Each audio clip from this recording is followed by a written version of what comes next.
siang ibu-ibu, terima kasih atas kesempatan yang diberikan. Di sini saya akan memberikan edukasi tentang pentingnya buku KIA.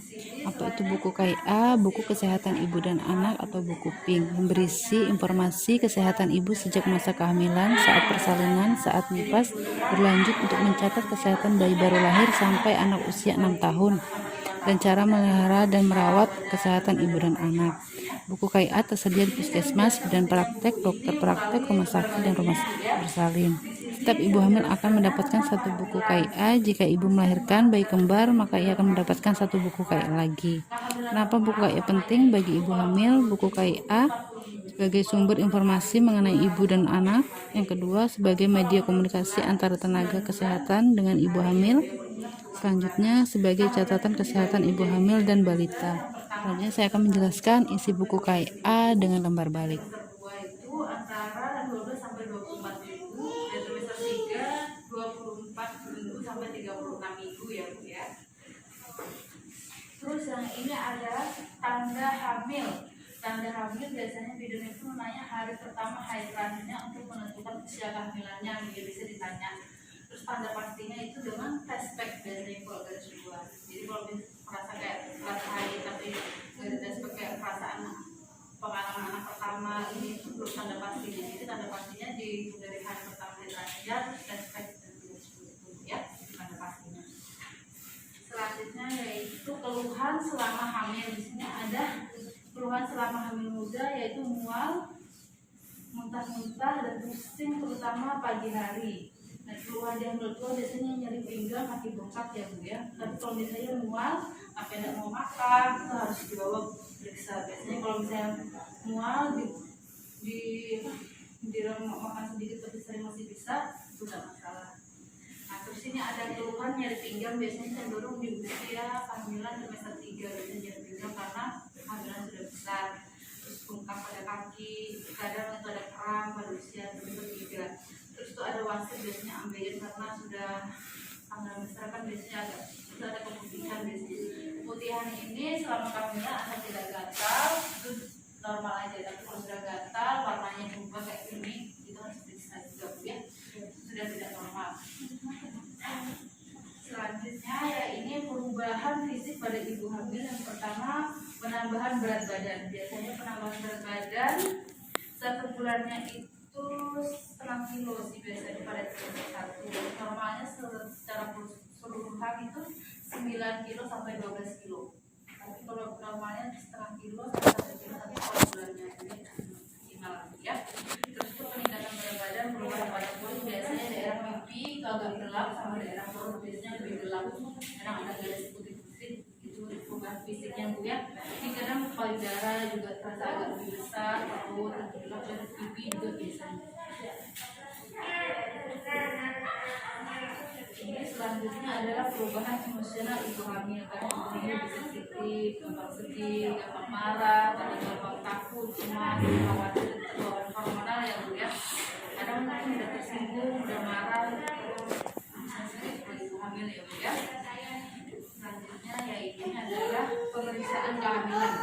Pemeriksaan kehamilan dilakukan minimal 4 kali. Di trimester 1 1 kali, di trimester 2 1 kali, di trimester 3 itu 2 kali di usia 7 sampai 8 bulan 1 kali, setelah 8 sampai 9 bulan 1 kali ya Bu ya. Terus minimal pemeriksaan USG itu 2 kali. Ada trimester pertama menentukan jadi ini berkembang atau tidak.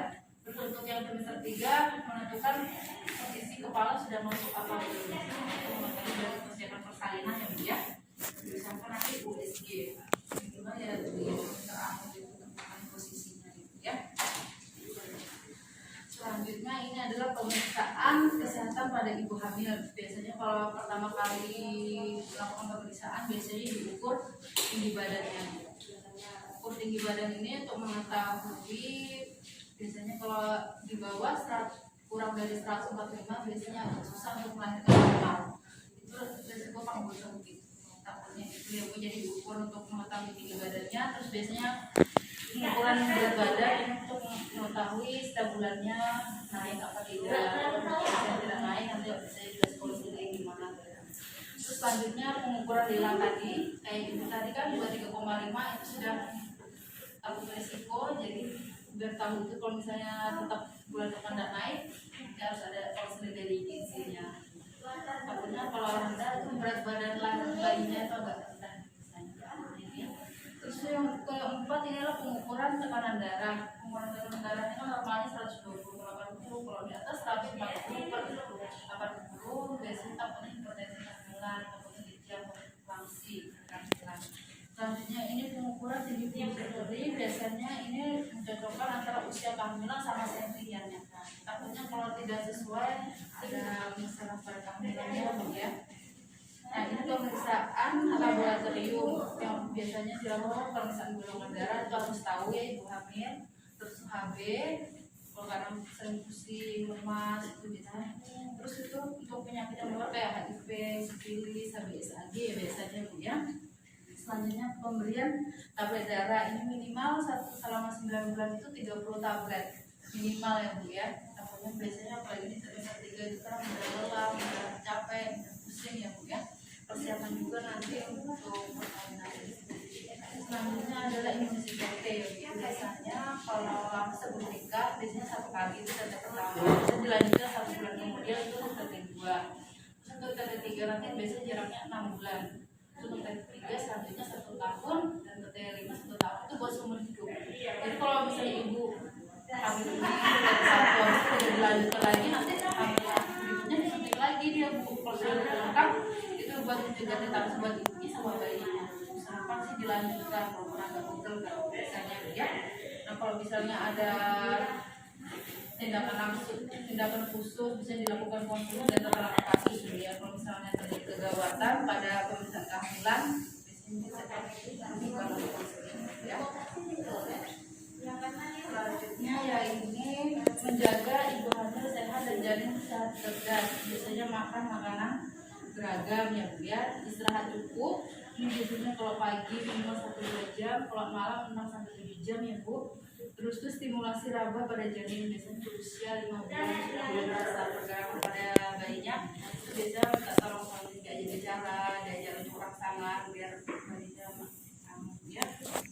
Biasanya kalau ada suami itu biasanya dia rangsangan program. Terus ini pemeriksaan rutin ke bidan atau ke dokter yang untuk mengetahui kehamilannya setiap bulannya ya. Nanti ini menjaga kebersihan diri, yaitu cuci tangan setiap makan, setiap melakukan tindakan, terus mandi sampai ya. Ini hal-hal yang harus dihindari selama kehamilan ya, tidak boleh kerja keras, kerja berat ya bu, angkat-angkat berat nggak boleh ya bu ya. Terus merokok atau terpapar asap rokok nggak boleh dihindari bu ya kalau ada yang merokok. Terus selanjutnya yang ketiga adalah minuman yang bersoda, beralkohol atau apalagi jamu itu nggak boleh ya bu ya. Selanjutnya ini tidur telentang di usia kehamilan ibu biasanya agak sesak kan nggak boleh, jadi kan miring kiri, kalau capek miring kanan, kalau telentang biasanya agak sesak sih. Selanjutnya ini beli obat tanpa resep dokter itu nggak boleh ya bu ya. Nah ini ada mitos tentang ibu hamil mengurangi makan saat bayi supaya bayi tidak besar, itu mitos ya bu ya. Tapi ibu hamil mengurangi makan itu salah ya bu ya. Justru ibu hamil perlu makan 1 piring lebih banyak dari biasanya. Itu pertumbuhan dan kesehatan janinnya bu ya. Ini cuma mitos ya bu ya. Kalau minum ARS atau apa. Selanjutnya ini persiapan untuk menghadapi persalinan. Biasanya bidannya menanyakan tanggal perkiraan persalinannya dihitung dari hari pertama hari terakhirnya itu. Terus menentukan penolong persalinannya mau di mana, terus siapa yang menolong biasanya. Terus ini siapkan tabungan persalinan. Terus ada kendaraan harus siap ya. Sama ini calon pendonor darah takutnya terjadi perdarahan pada kehamilan. Terus ini persiapan baju bayinya juga ya harus penting ya. Nah yang terakhir ya ini hubungan suami istri selama hamil. Hubungan suami istri selama hamil itu tidak ada larangan ya bu ya. Tapi biasanya di usia kehamilan trimester pertama atau 0-3 bulan itu kan biasanya masih agak rawan ya. Sering terjadi banyak keluhan, kadang sering kram, sering kontraksi atau nyari flek atau gampang flek itu. Dan memang tidak dulu melakukan hubungan seksual ya bu ya, karena takut itu flek. Tapi kalau di usia kehamilan 36 itu malah dianjurkan untuk kontraksi alami, spermanya itu buat kontraksi alami. Jadi kalau trimester pertama biasanya sih kalau tidak terjadi flek atau kram sih tidak dipersarankan, tapi kalau ada kram atau flek itu tidak diperlukan ya. Sudah sekian dari edukasi dari saya. Ada pertanyaan tentang kehamilan